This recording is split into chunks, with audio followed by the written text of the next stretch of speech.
Hello, ladies and gentlemen. Hello, hello, hello, hello, hello, hello. What a hello. Welcome to hour number 2 of the line. Talk 99.5, talk995.com. Yes, sir. And the Talk 99.5 app, man. I'm really going to be pushing that app because it's got everything. All you got to do is pull up your app after you download it, and boom. Not only can you watch us live on YouTube, you don't even have to go to YouTube. It's right there on the app. But you can also listen to us regular via the app stream. You know, things are so digital now, and there's a lot of people out there that are like, radio's dead and blah, blah, blah. That's not true. I mean, maybe some aspects of radio are, you know, certain genres of radio, but talk radio is still thriving because it's and we've got so many. I mean, it gives you so many options. Yeah, and it's still like the original podcast. You know, podcasts are known for, you know, long format talking, discussing topics and whatever else. And even in podcast world, for a lot of podcasts, there's not that real-time breaking news. Now, there are podcasts that are live, but, you know, you still get kind of a, you know, there's more of a breaking news feel type of thing with radio shows like this. Even national shows, you don't really get that. You don't get breaking news stuff. It's usually very scripted, and sometimes it's recorded earlier in the day, and then it's played at a different time, so you can't really do breaking news, and it's just more of discussing stuff. Like the Over the Line podcast, it is not a breaking news format type show like this one is. Like, we're just BSing and discussing things. A lighter-hearted look at the news with fun. Yeah, it's more of a recap. But here, we are recapping things, but if something pops off in the middle of the show, you get it. And that's what people like about talk radio. But then, just because this type of radio is doing well, it doesn't mean we can't go on the digital route and push for the digital route, because that's where a lot of people are. So I encourage you, I say all that to say this, I encourage you to download the app and have us with you wherever you go, because most of y'all are listening to stuff via your phones, and this is just another way to consume this show via your phone. And I think it sounds better than over the radio, whether you're listening on YouTube or on the audio stream. So check it out, man. Check it out. Just search Talk 99.5 in your app store.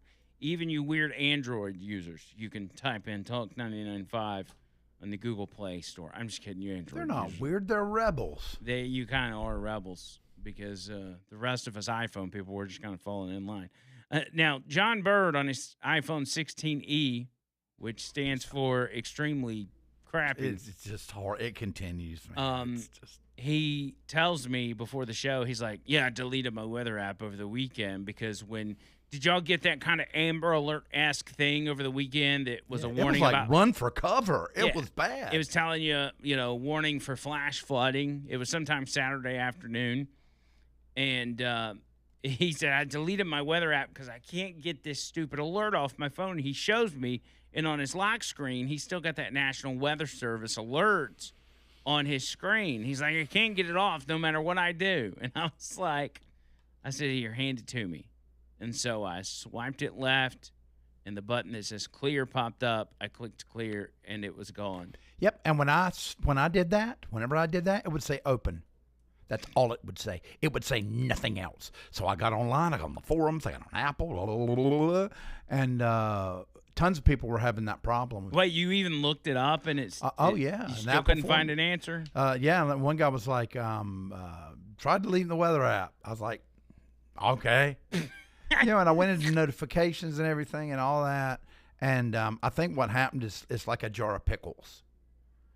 Just like Trish will say, gosh, I can't get this. Can you get this? And you go, okay. I'm really trying to say, I'm sorry, honey, I can't. And then she goes, oh, I opened it. So that's probably what happened. So you're saying you loosened it up before I cleared it off. Exactly. Yeah. Yeah, that's what I'm thinking. But I can't wait. I'm getting me a 17, that 16E. I'll use it like you do with your fancy new one. Are you going to get a 17? I mean, well, I'll Well, tell I you may this. just get a 16 because I mean I like it, except the fact that the 16E is just it's crap. You can probably get a 15. Like this is a 15 plus, and it's probably a lot cheap. They'll probably almost give you one of these for free. But I would get, instead of a 15 plus, I would get the 15 max. So it's got 3 camera lens on the back. That's what I would suggest you do, because there's not going to be a lot of difference between this one and the 17, except for maybe you're probably going to pay like $1,000 more for the 17. Yeah, or something crazy. Yeah, you're right. Well, I'll do a little bit of research, but you've always steered me right. Well, Yeah. except when you're trying to talk me into stuff that humiliates me. But did you die on any of those? No, a couple of times I felt like dying. I always take care of you. Let me tell you Make sure what, you on the don't die. Overline podcast, one of these days, if I give in to one of your suggestions, and I guess it'll probably get a lot of views, I'm going to drop dead right there. No, you're not. I'm not going to let you die. Okay, well, you got to look after my insides. Don't you worry. All right. Man, I'm watching this video. Oh, before I get into that, let me go to the text line real quick. Let's say Doug says, where do they put that food out? I know a few cats that would like to live there. I will give them a ride. To my neighborhood? No, Doug. Oh, no. man. We're not doing that. Michael says, get a BB gun. No, Michael, I'm not doing that either. I'm not shooting the cats. Let's see. Patty says, yay, Damien, congratulations on the wedding. Bubba Rumble says the DM6 walk-on song is proper. Houston says, word of the day is phenomenal. Have we said phenomenal a lot today? I don't know. Or is he wanting us to use that word? Well, we just did, so. Jerry, the angry trucker, says, my 28th anniversary was Saturday. My daughter asked if I was getting my wife anything. I told her no. I said that I gave her my name 28 years ago, and I'm still paying for it. Oh, God. Congratulations, Damien. That's good. That's good. I like that. Jay says, JB, if you're looking to get married, I might know a 27-year-old who likes to bar hop after Jawbone jams. Let me know, brother. Shut up. Let me know, brother. Nah, come on, man. You know, hey, come on now. Morgan and I are just friends. I mean, we are, seriously. And Dexter says, tell Leland I got 5 of them attitude adjusters from Hueytown Pawn for him to choose from. Attitude adjusters? Is that like a pew-pew? Well, he spelled it Adatude. I'm assuming that's what he meant. Is that a brand? Attitude? The new Attitude 9mm. Adatude. You know, Dexter's not one to go out and win a spelling bee, but I think I get what he's saying, you know. He's wise. I don't know if Leland was talking about. I'm not going to see Leland for like 2 weeks, so I can't tell him anything. I mean, I could text him, but I actually talked to him yesterday. I told him Happy Father's Day. And I said, I hope y'all have a blast on your cross-country gimmick. And I know he is. So, anyway, just see this video, and it says an Amazon delivery driver was caught on camera driving across a homeowner's lawn to drop off a package. Now, this is insane, and I don't know if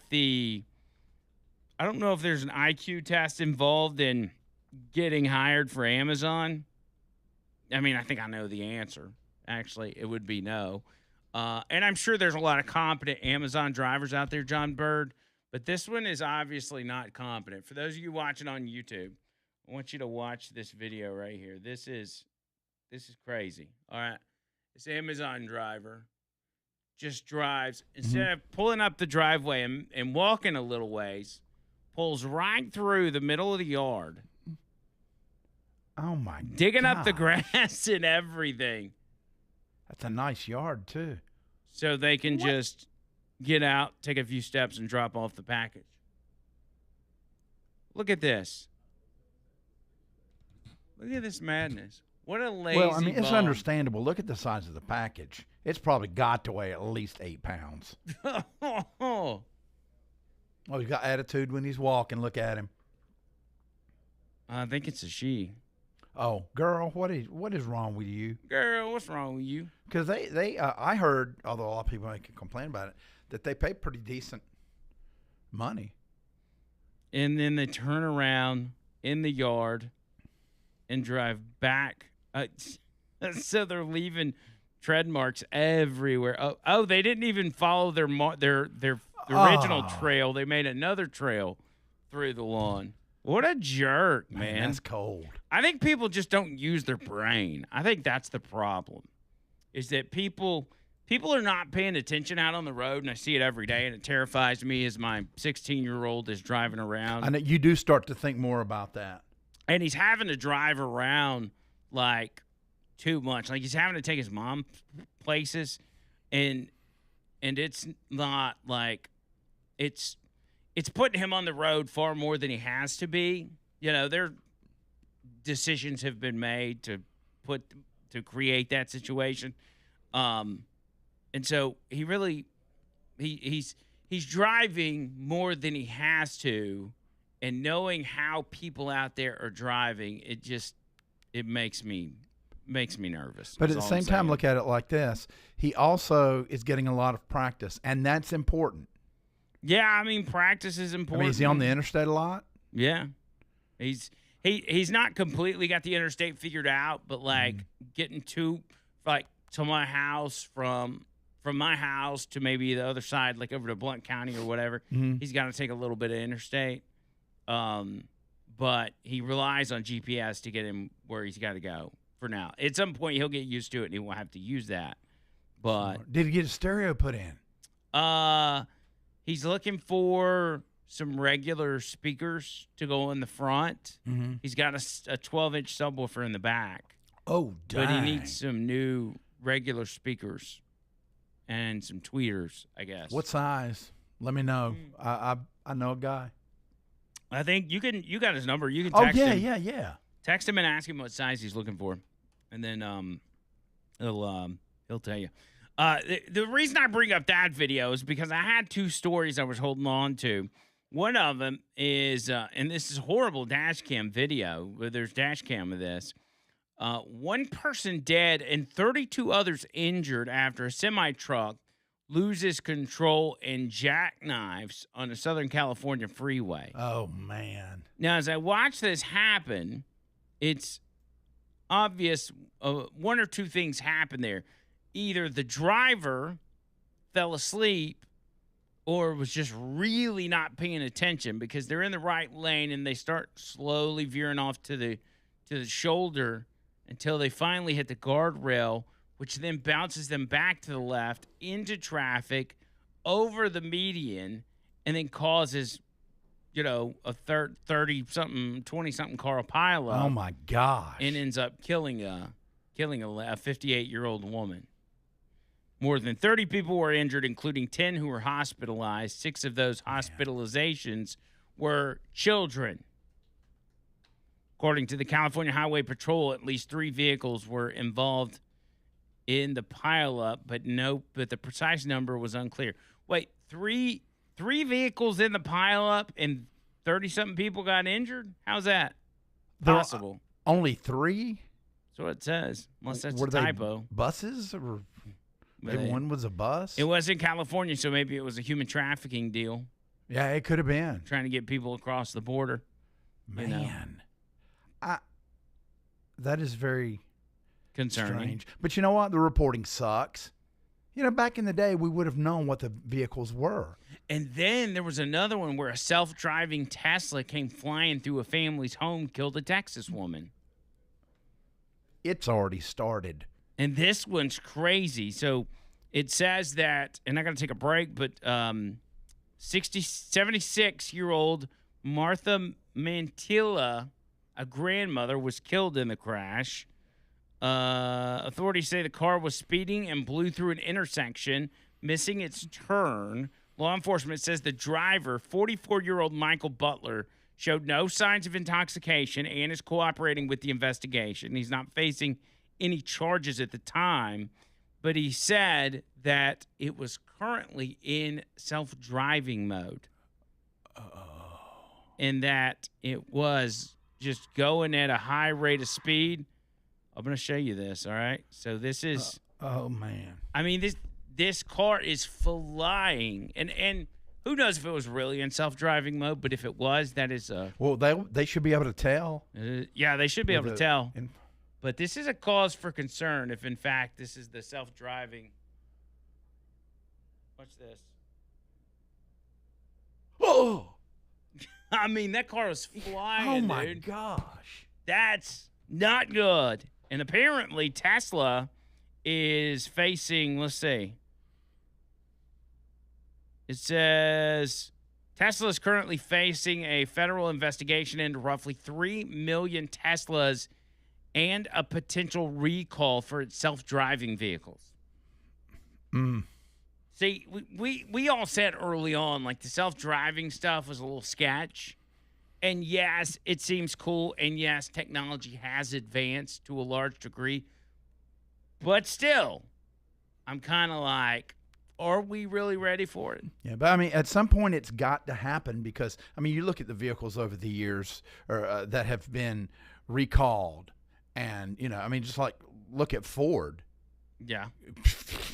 Found on road dead, fixed or repaired daily. You know, so, I mean, it was, I don't want to say it was bound to happen, but at some point, it's like it has to happen. Every car's got recalls. Yes. The only difference here is this car is supposed to drive itself. Yeah. Which is a little concerning. Yeah, but then, I mean, vehicles, something fails and your brakes fail. Yeah.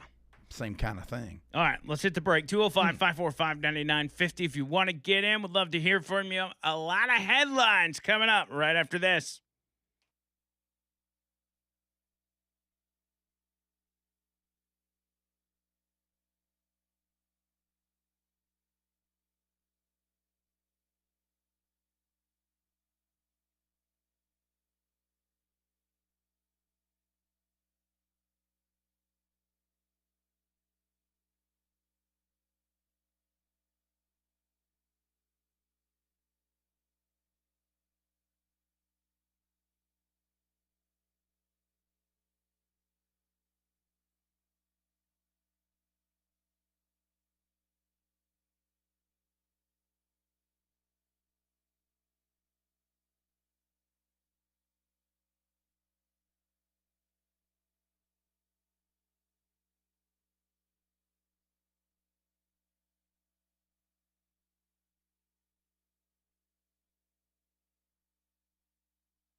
Mark says that probably was one of those drivers that Richard the cop says smell like they just came out of a marijuana house fire.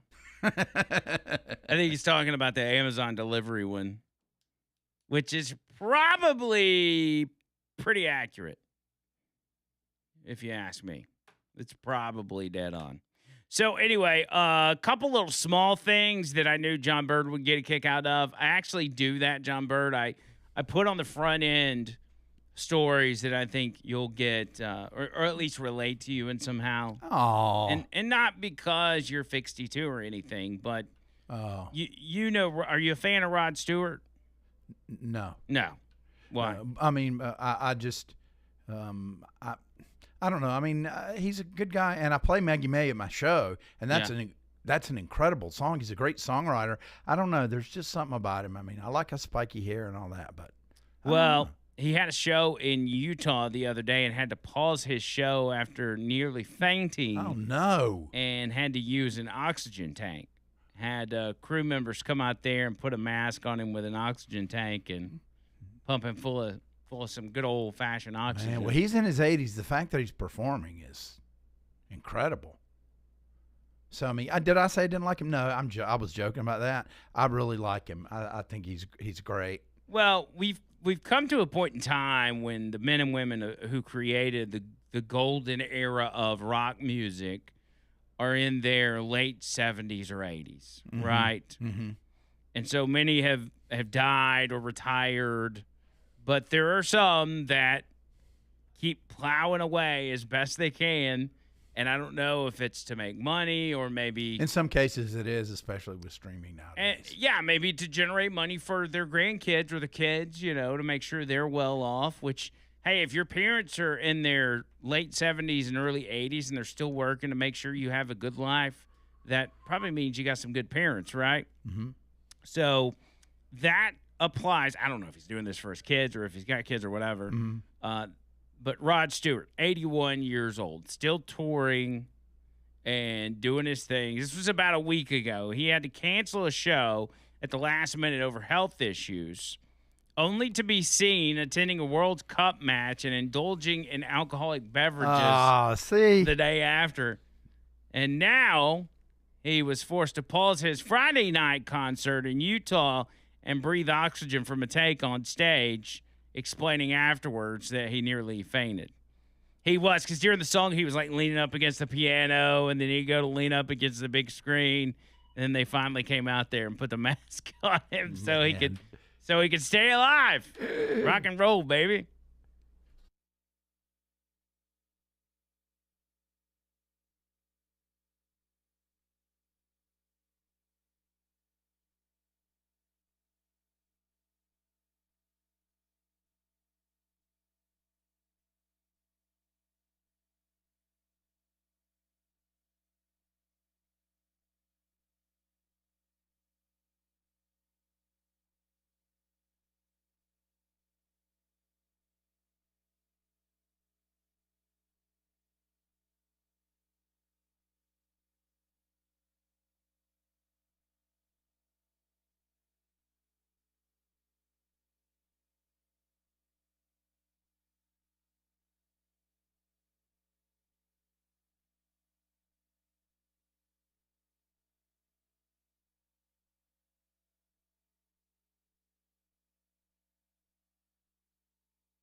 Also in celebrity news, Jimmy Kimmel has announced an extended break from his late night show.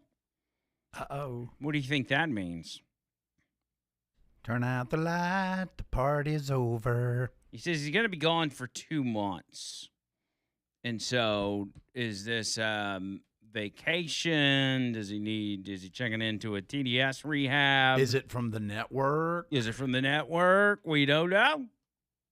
They're going to say it's just a vacation, and it may be, but it also could be the network saying, let's try some other stuff just to see what happens. Yeah, because something's got to go in its place. But it can't be, it's not replacing Jimmy Kimmel for 2 months to see if there's a better fit.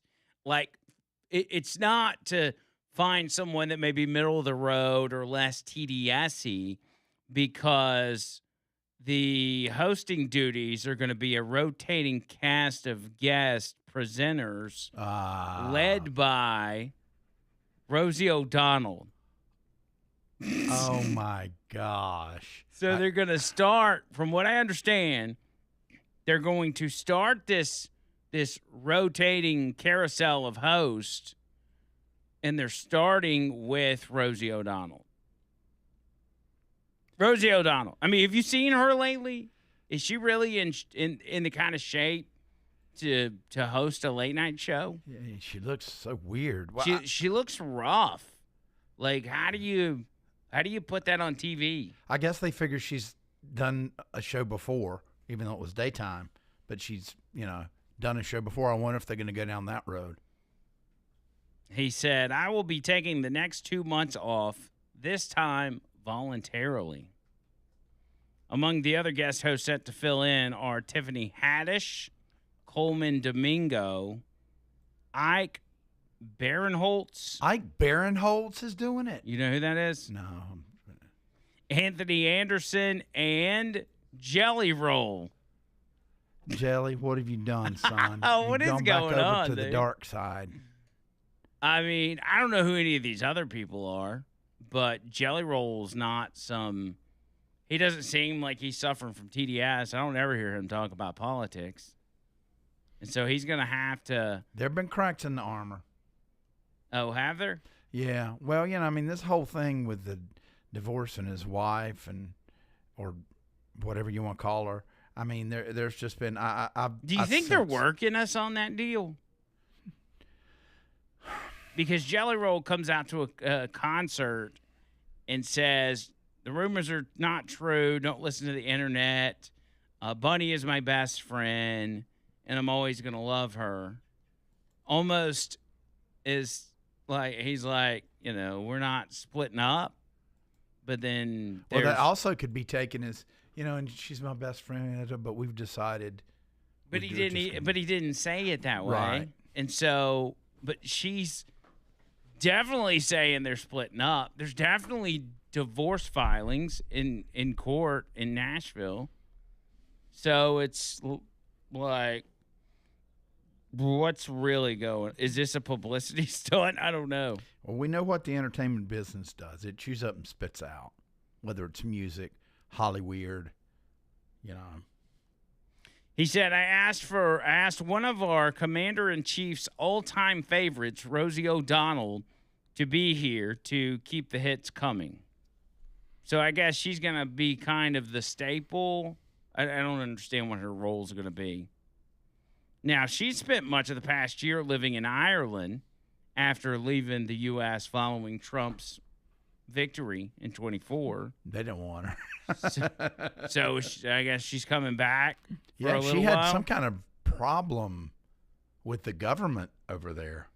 Well, when she moved to Ireland, she said, quote, I miss many things about life there and home, and I'm trying to find a home here in this beautiful country. And when it is safe for all citizens to have equal rights there in America, that's when we will consider coming back. Who doesn't have equal rights? Who has, like, under the law, the letter of the law, who has different rights than others?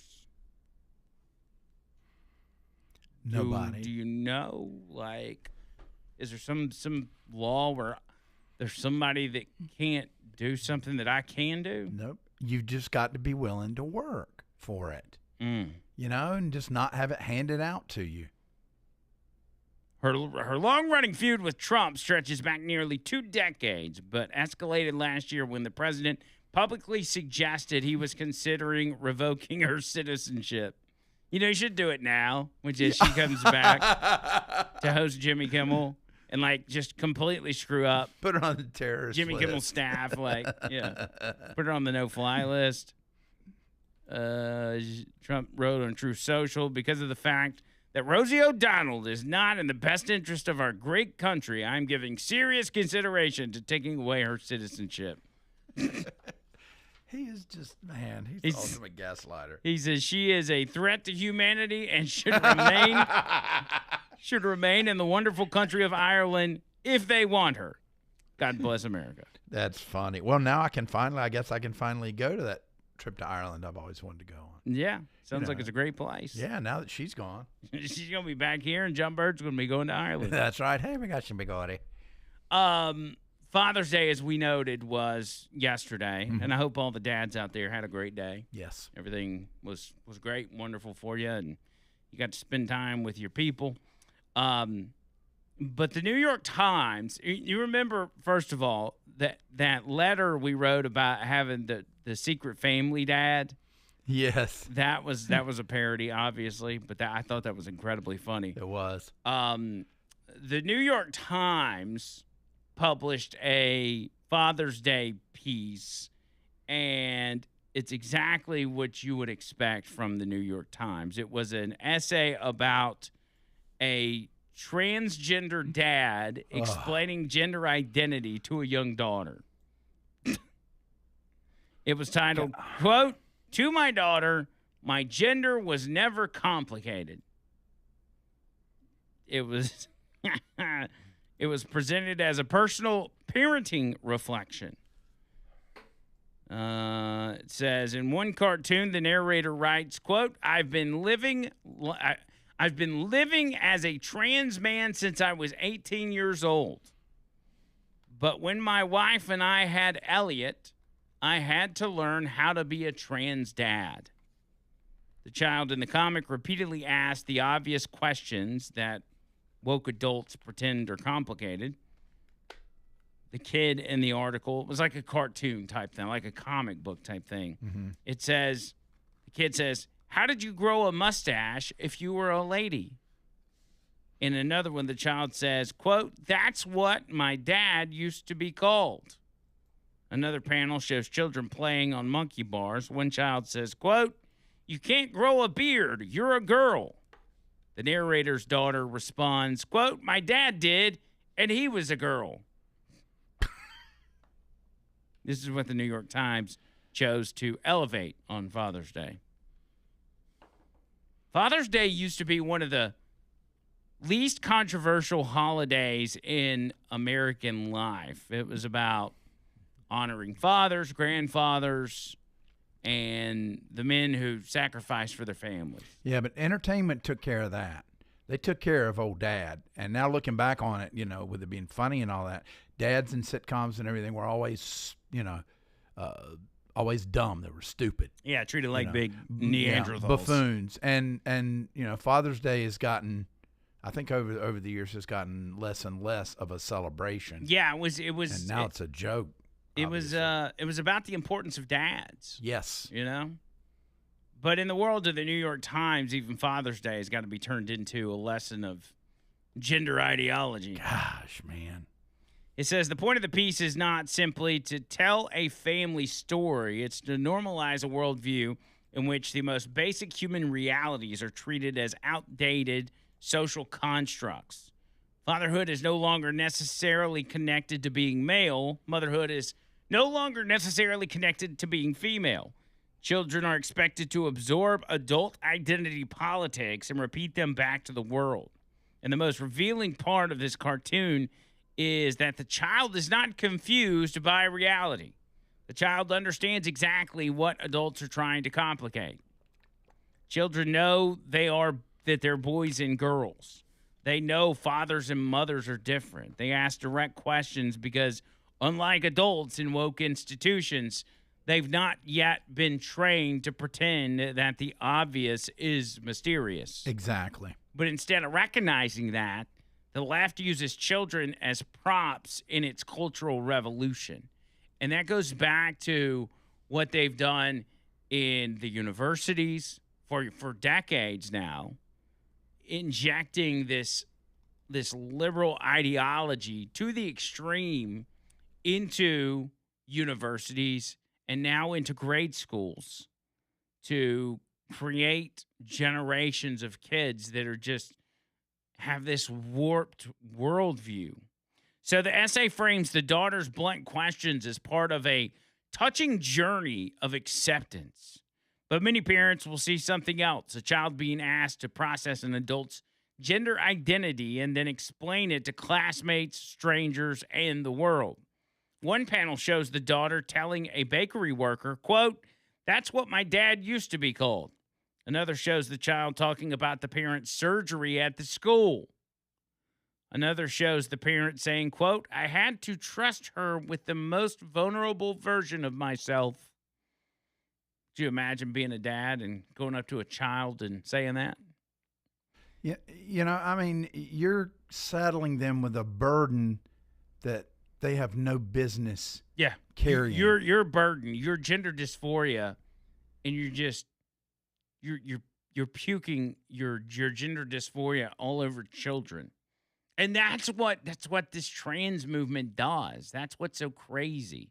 It's like, just be trans on your own time. There are certain things that adults deal with. Dare I say, the vast majority of things adults deal with need to be kept between adults. There is a level of innocence that we have to protect within our children, especially in today's day and age where society is constantly trying to throw just absolute garbage in their face. It takes so much more today for parents to shield their children from this ideological movement than it was for our parents or our grandparents. Yeah, because, I mean, parents have to be warriors now. You've got to be a warrior.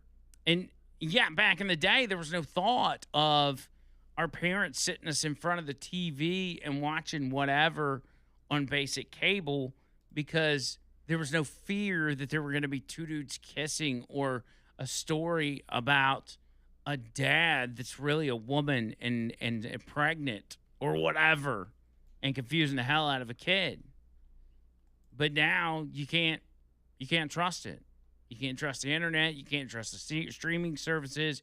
You can't even trust the cartoons. Nope. You can't trust the Peppa Pigs. You can't trust any of it because they're inserting that stuff. What's the one girl that's been hanging out with Mom Donnie? Is it Miss Rachel? She's the one lady that wears like the overalls or whatever. Yeah. Yeah, she's like she's a lefty lunatic. Like, where do you got nowhere to send your kids for entertainment? There's only one place. The Wiggles. Wiggles. Hot potato. That's the only place. It's just, it's so different. And I've talked about this before. You can't raise your kids. Those of you that have young kids or are going to have young kids, you can't raise your kids like your parents raised you anymore.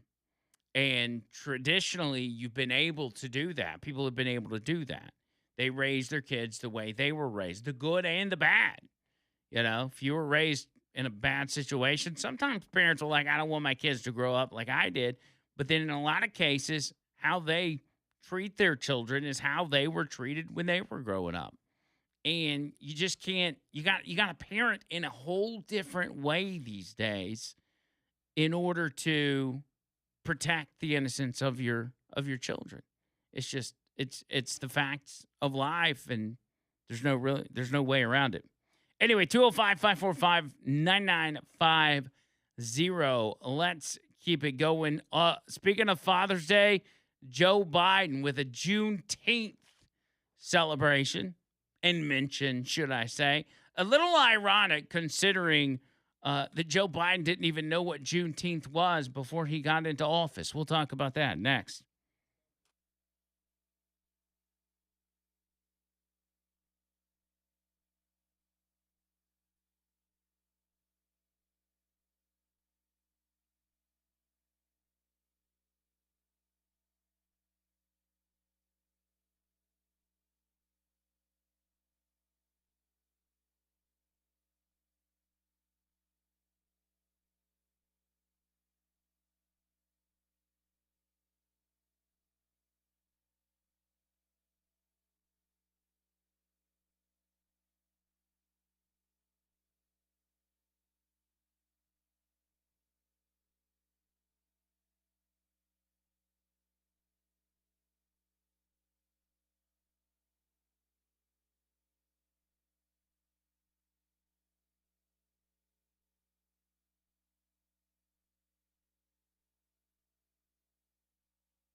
Well, I love this text on the text line, John Bird.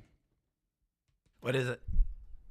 It says, I only listen to talk radio in the car, only 99.5, but I prefer listening to different channels on YouTube. I feel like they are more honest in that they are not owned by a corporation that dictates the narrative. Also, they don't have 20 minutes of advertising for every 10 minutes of news. Now, I can't, and I don't know if he's talking about us or not, but because he says he listens to 99.5. Um, and listen, I can't, if other people's shows or other stations are dictated on what they can and can't talk about, so be it. Maybe that's the case. I don't know. But I've never, in all my time in radio, been told what I can and can't talk about. Yeah, I mean, and for me, especially Cumulus, even though I was let go, I still am a defender of Cumulus because they allow us to be live and local, and you don't find that. They also own the station that Murphy's at. That's also live and local. You don't see it anywhere, but the only way it can be live and local and we can survive, and believe me, there's no high dollars being made by anybody here. So, the big thing is, if you like what you hear, just support our sponsors. But, we have to pay the bills. And, if you get what you need off of YouTube, great. We're not begrudging you. And I'm talking more of as far as the narrative being dictated, like if you were to go to the very top of the corporation here at Cumulus, you would see that as far as their political beliefs, and props to them for not allowing their political beliefs to dictate who can and can't, have a radio station or have a certain format. The corporation does not align with us politically, which should show you that there's nobody from the top telling us what to talk about. I mean, because it's probably polar opposite. Yeah, but the thing is, the fact that we're able to be live and local should tell you that we're not following an agenda. Yeah, that's the way radio works is get rid of everybody and just put canned stuff on. I mean, you can go back. I mean, I've got stuff on YouTube from years and years and years ago, and I'm talking about. I've been at Cumulus 5 years, and if you go look at my stuff well before I was ever in Cumulus, you could see that my message has been consistent. I have not changed my viewpoints ever. I've always felt this way. Certain things I may change my mind about, like thinking George Bush was a good president or something like that. But but can you imagine corporate telling Leland Whaley what to do? Oh no. Yeah. No, you don't. No, you don't tell Leland what to do. No, 99.5. You're getting exactly how we feel. Exactly how we feel. The judge in the Charlie Kirk murder case is issuing rulings. I don't know what the rulings are. There have been a lot of back and forth over things like the media being in the courtroom and then what the defense can and cannot do, or the videos of Charlie Kirk being shot and everything else. It is that's probably got to do with some of that. I don't have the info on that yet, but I'll let you know. Also, legendary music mogul Clive Davis, dead at 94. Clive Davis, who has been at the center of a lot of controversy. Mm-hmm. There have been a lot of people say a lot of things about Clive Davis, and I won't get into it, but on the conspiracy side of things, especially when you're dealing with Hollywood, or in this case, the music industry, it goes pretty deep. Yeah, he controlled. You would be amazed at the people songs you love and careers that were controlled by Clive Davis. Yes. And he also had a positive effect on music, but there's that deep underbelly, darkness, underneath all of it. Joe Biden said at the end of last week that his proudest day as president was making Juneteenth a federal holiday. In 2021, Joe Biden, who's been a lifelong racist, signed a law to make Juneteenth a federal holiday. Nobody really knew what Juneteenth was until recently. I mean, there's people out there that knew about it, but I would dare say that there's a large portion of Americans that didn't know what Juneteenth was. Barack Obama never tweeted about Juneteenth, never gave a speech about the event. The first black president never talked about Juneteenth. But Friday, Joe Biden said that was the proudest day, even though he had never talked about it. And actually, he brought it up at one point during the campaign in 2020, and he got it confused with the massacre that was in Oklahoma with Black Wall Street.